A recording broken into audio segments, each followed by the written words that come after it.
உங்க வாழ்க்கையில் இன்றைக்கு முடியாதுன்னு மத்தவங்க எல்லாம் சொல்றாங்க. இந்த கடன் பிரச்சனை இருந்து உன்னால வெளிவர முடியாது, இந்த குடும்ப பிரச்சனை தீராது, இந்த காரியத்துல ஒண்ணு செய்ய முடியாது, அவ்வளவுதான் அப்படின்னு சூழ்நிலை இன்றைக்கு உங்களுக்கு. ஏதாவது ஒரு அற்புதம் நடந்தாதான் முடியும். தேவனாலே கூடும், இயேசுவாலே கூடும். அதுக்குதான் அவர் சிலுவையில மரித்தார். நமக்காக எதையும் செய்வதற்கு சிலுவையில தன்னை பலியாய் கொடுத்து வைத்தெழுந்தார். இப்ப நம்ம ஜெபிக்கும் போது இன்றைக்கு அந்த காரியம் கூடும். எது கூடாதுன்னு மற்றவங்க சொல்றாங்களோ அது உங்களுடைய வாழ்க்கையில நிறைவேறும். விசுவாசிக்கிறீங்களா? அப்படின்னா என் கூட சேர்ந்து ஜெபிக்கிறீங்களா? அப்படியே கண்களை மூடுங்க. தகப்பனே, மனிதனால் இது கூடாததுதான், தேவனால் எல்லாம் கூடும் என்று சொன்னீர்.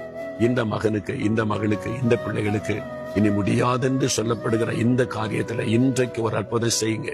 உங்களால் கூடும் என்பதை விளங்க பண்ணுங்க. நீங்கள் அற்புதங்களின் தேவன் என்பதை பெறுவீங்க. இயேசு கிறிஸ்துவின் நாமத்தில் ஒரு அற்புதம் நடக்கட்டும். இயேசுவின் நாமத்தில் பெற்றுக்கொண்டோம் என்று விசுவாசிக்கிறோம். அற்புதத்தை நாங்கள் எதிர்பார்க்கிறோம். இயேசுவின் நாமத்தில் ஆமென், ஆமென்.